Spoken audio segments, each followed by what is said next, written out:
Thank you, Mr. Chairman.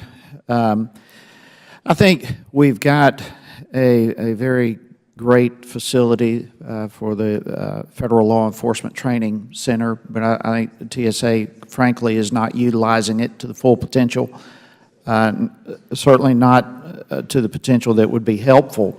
But how long, on an average, does a new hire have to wait before they begin training at the TSA Academy? Well, I've got good news to report on that. So as you know, that academy stood up for the first time ever on January 1st of this year. So this is new for us.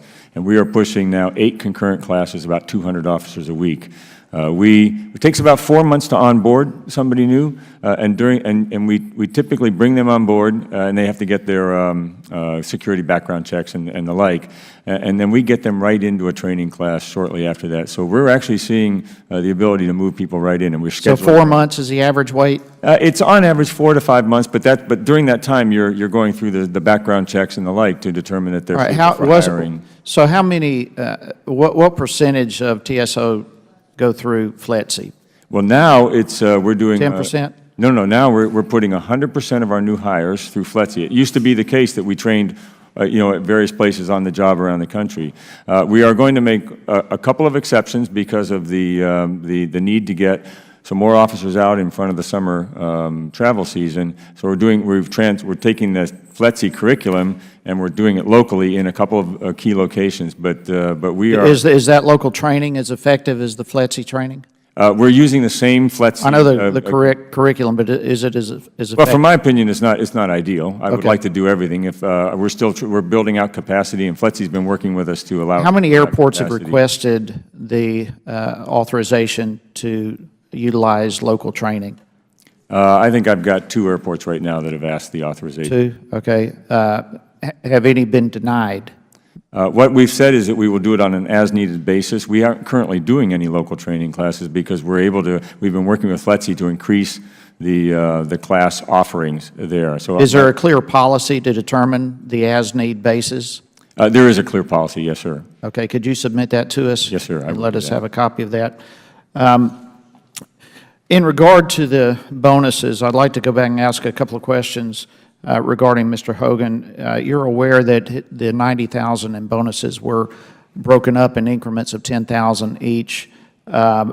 Could you explain why the agency did it this way, why it was broken up that way? Well, as I understand it, and as you know, that was done under previous leadership. But as I understand it, it was because the maximum amount of allowable at any given bonus was $10,000.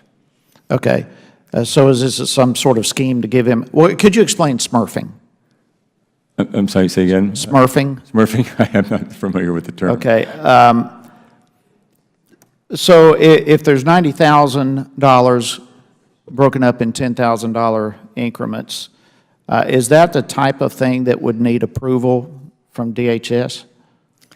It does now. I will tell you that there's nothing in my experience that finds that justifiable. It's why I stopped the practice. It doesn't matter if it didn't violate policy. All right, so why do you say that? Why is that not justifiable? What does that appear to be to you? It just doesn't pass the front page test for me. Looks like something's being hidden.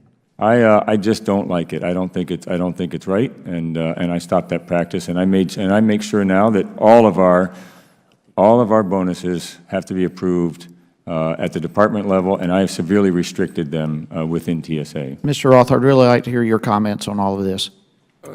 As we looked at our report, I mean, it was clearly an attempt to circumvent the departmental regulations on approval. So smurfing is breaking up specific financial transactions to something below the reporting requirement, which is what happened here. Right. The individual responsible for that, by the time that we did our investigation, was no longer employed at TSA. And the regulations that existed at the time were so loose that it was technically permissible, even though clearly the intent was, I think, wrong. So the intent is to hide? Absolutely. Yeah, absolutely, and that's what smurfing is, and I appreciate you bringing that. Is there anything currently preventing the agency, back to you, Admiral, from disguising these bonuses in forms of payments, be it relocation or any other method where it's really just a disguise for bonuses? Yes, I've expressly prohibited it, and I made that very clear in policy. I'm happy to provide that policy for the committee's record, and I require oversight from the department before any bonus can be awarded to a senior I executive. would like to have that policy submitted. So you are saying, your testimony here is that there is no disguise taking place? Not under my leadership, and I made clear that we put that directly into policy, and I made sure that no single individual can approve a bonus award for a senior executive without oversight, and it has to be approved by the department. I've not even given myself the authority to make the final approval. It goes to the department for oversight. Okay, thank you.